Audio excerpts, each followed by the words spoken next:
De volta já aqui com Bem Assim. Agora vamos falar sobre um assunto que é sempre assim permeado de muitas dúvidas e polêmicas. Pensão alimentícia na maioridade. Para esclarecer alguns pontos sobre esse tema agora aqui no estúdio, eu recebo a advogada especialista em direito de família, Raquel Cabuz. Linda, maravilhosa sempre, né? Sofisticadíssima. Obrigada pela sua presença. Bom dia a todos. Obrigada, Mara, pelo convite. É uma alegria para mim estar aqui mais uma vez com você. Para mim também, sempre recebê-la é muito bom, porque a gente aprende. Além, né, de ser uma super simpatia aqui em pessoa e explicar muito bem todos os temas, Raquel, ela chega aqui e invade esse estúdio com uma super energia. Então, muito obrigada, tá? Obrigada a você. Vamos lá começar a falar sobre esse tema? Lá. É um tema que tem polêmica e sempre também tem muitas dúvidas, né, Raquel? Muitas dúvidas, polêmicas e, ao mesmo tempo, não só polêmicas, Mara, é porque alimentos é uma matéria difícil. Sim. Certo? Não é fácil como as pessoas geralmente acham. Não, uma ação de alimentos é tranquilo, é fácil. Não, não é. Não é. Ela traz todo um arcabouço de coisas específicas que tem que ser analisadas. Então, não é nada fácil. Vamos começar do começo, né? Como eu gosto de falar. O que é a pensão alimentícia, né? Quem é que tem direito a essa bendita pensão alimentícia que todo mundo escuta falar? Os alimentos, né, na verdade, pensão alimentícia, os alimentos, eles não consistem em alimentação, sim, como as pessoas às vezes pensam. Só na comida, Só né? na comida, entendeu? Alimentos é tudo aquilo que, porque, na verdade, a gente tem os alimentos necessários e os alimentos civis ou côngruos. Os alimentos necessários são tudo aquilo para garantir habitação, lazer, remédio, vestuário, certo? O alimento em si. Uhum. Fora isso, tem também os alimentos civis ou côngruos, que é aquilo que você pode dar a mais, além, a depender do nível de vida do alimentando, de quem está requerendo os alimentos. Por exemplo, se ele fazia balé, se fazia tênis, essas coisas todas. Então, quando aquele casal passa a não viver junto mais, ou então é um filho que você teve, sim, sem precisar viver junto, mas você dava a essa criança tênis, ou a menina balé, curso de inglês.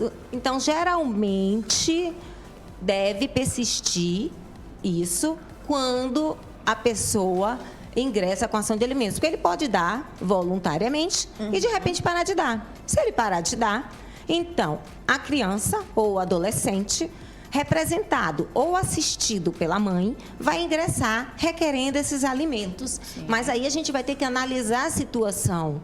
E se foram casados ou se viveram em união estável, é uma coisa que eu costumo pensar muito, Mara. Quando a gente está casado ou vive em união estável, a gente nunca...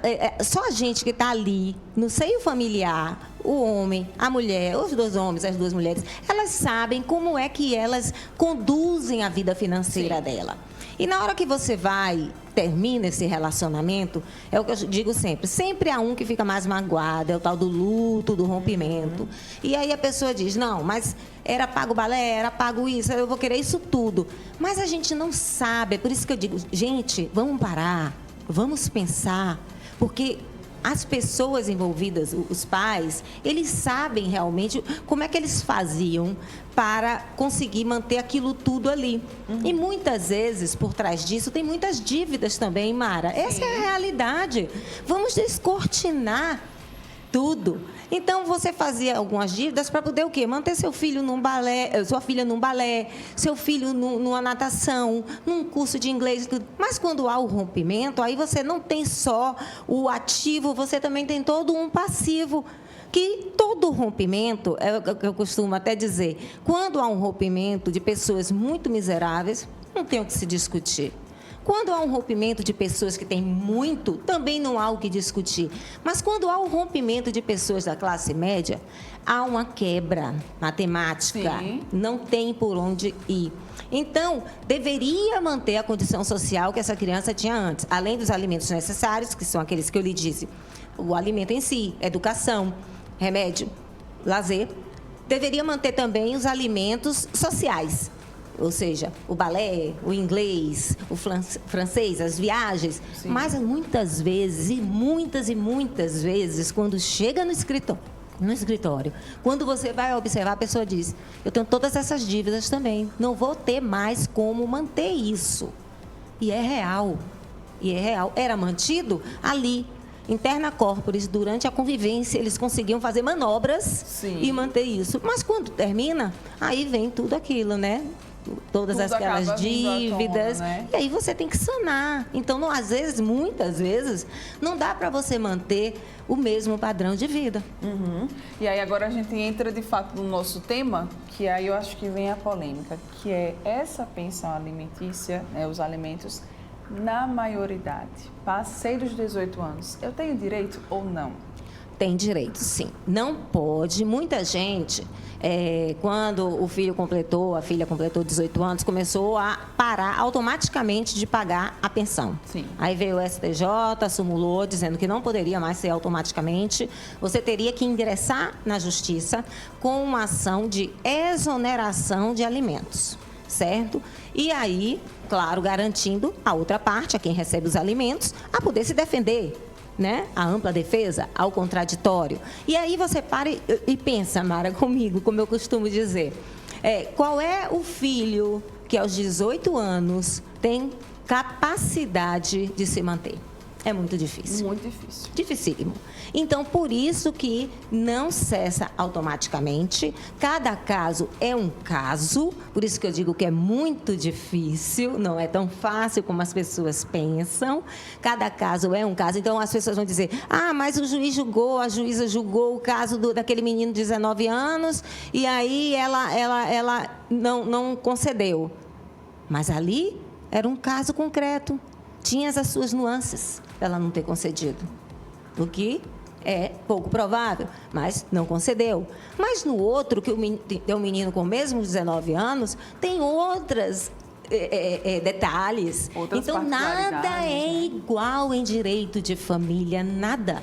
Então, tudo vai ter que ser analisado. Eu digo mais a você, muita gente pensa assim: os alimentos só vão até os 24 anos se o filho tiver ou a filha estiver cursando o ensino universitário. Mara, você me desculpa a indelicadeza, mas sim, você é bem nova, mas você tem 24 anos? Não. Não precisa dizer a idade. Se você tiver 28 anos, ou uma pessoa com 30, 35, ela pode pedir alimentos, desde que ela passe a necessitar desses alimentos. Sim. Você já imaginou um médico, aos seus 35, 38, 40 anos, liberal, certo? Não está vinculado a nenhum emprego e, de repente, ele sofre um acidente.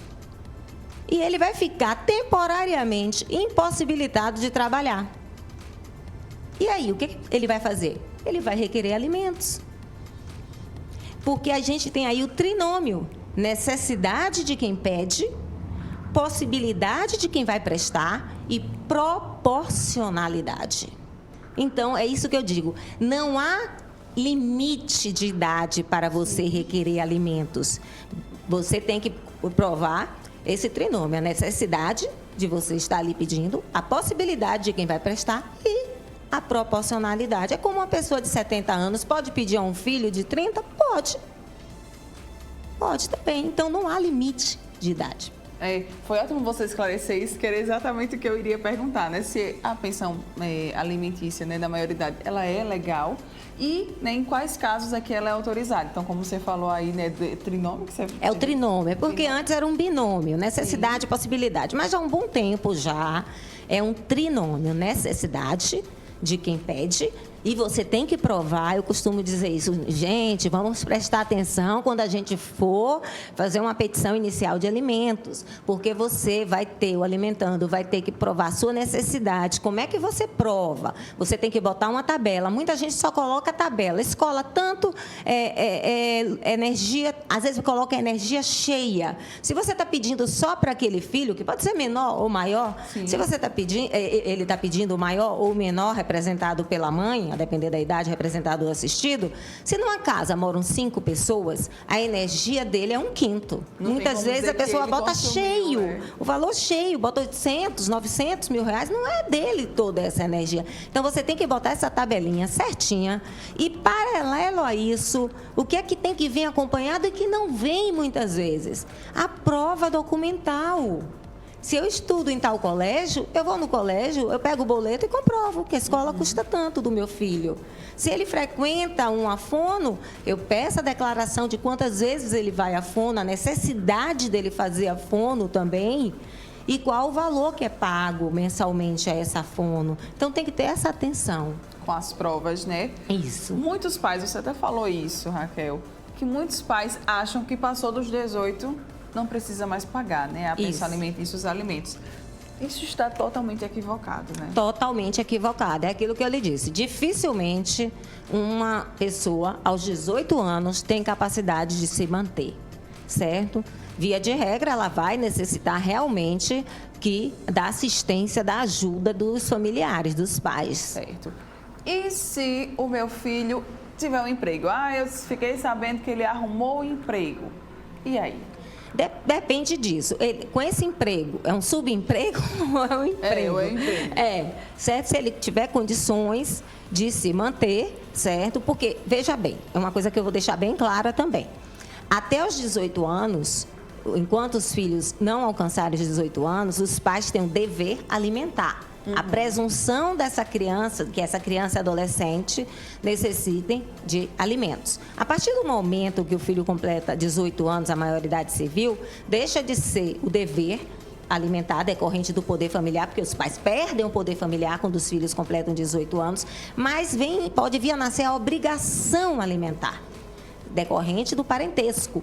Então, se essa pessoa arranjou um emprego e com esse emprego ela pudesse sustentar, certo? Então, ok.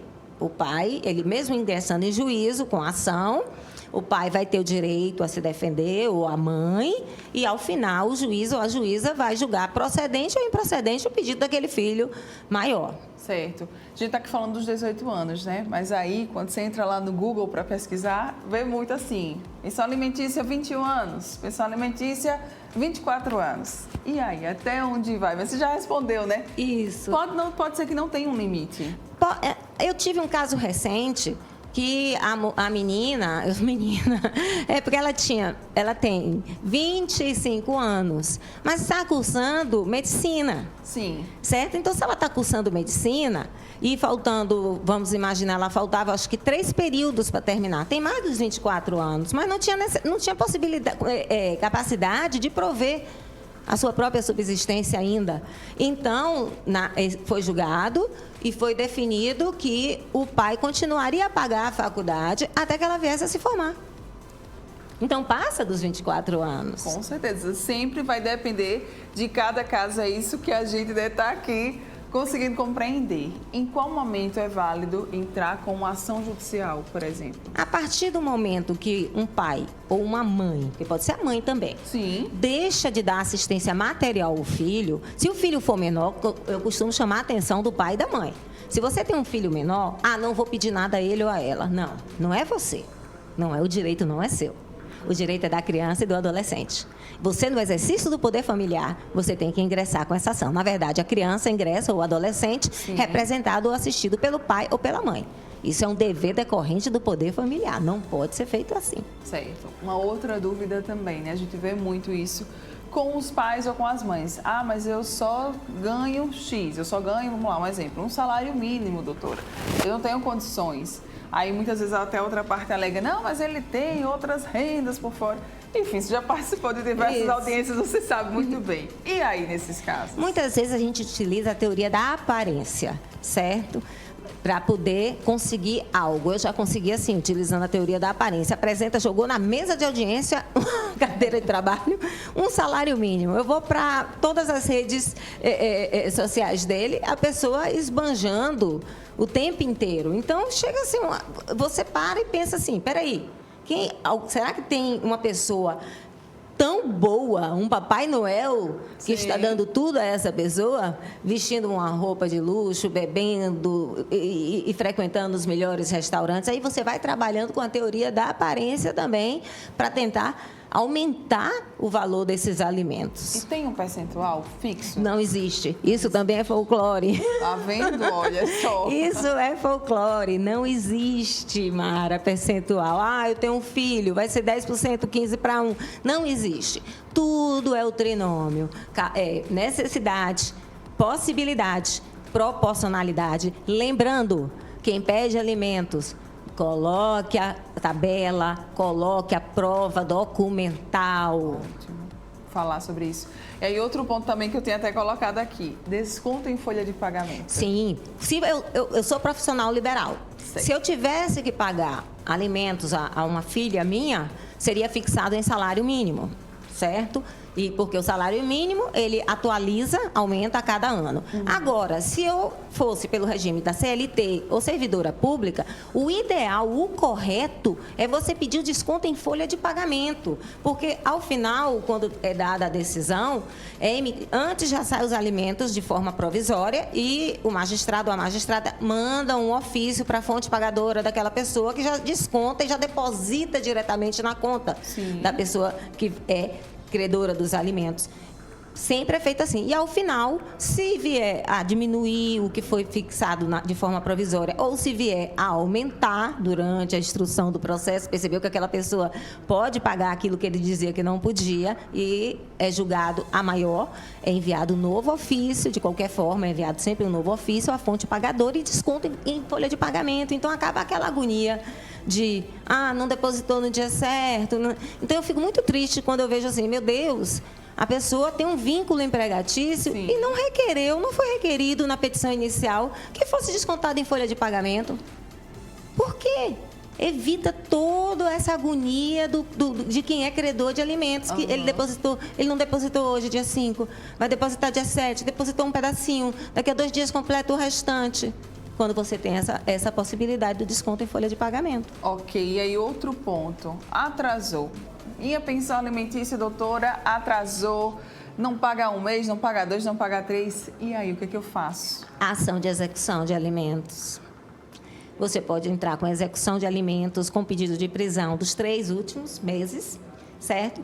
Ou você pode entrar através da ação de alimentos com pedido de penhora, certo? E tem outras medidas também que você pode utilizar, que é, no caso, protesto também, a inclusão do nome da pessoa no SPC, no Serasa. É uma forma mais branda, certo? De você tentar ver se aquela pessoa, de repente, paga sempre. Porque muitas vezes, Mara, o que a gente vê é o seguinte: o pai deixou de pagar, aí o menino já tem 18 anos, 19 anos, então a mãe não está mais nem representando, nem assistindo.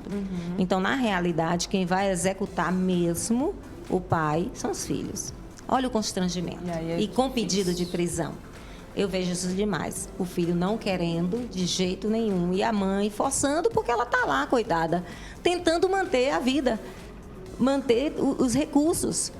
Então, veja que transtorno. Então, a gente pode buscar medidas mais brandas para ver se, de repente, ele paga sem precisar ser com um pedido de prisão. Perguntei isso que é para a gente realmente esclarecer. Então, pode ser que aconteça a prisão caso você que esteja nos assistindo, se você faz esse pagamento, atrase a pensão alimentícia na maioridade ou também, né? Então, qualquer uma, maioridade ou menoridade, você pede a prisão da pessoa. Raquel, qual que é a grande mensagem que a gente pode deixar para quem está nos acompanhando sobre esse assunto?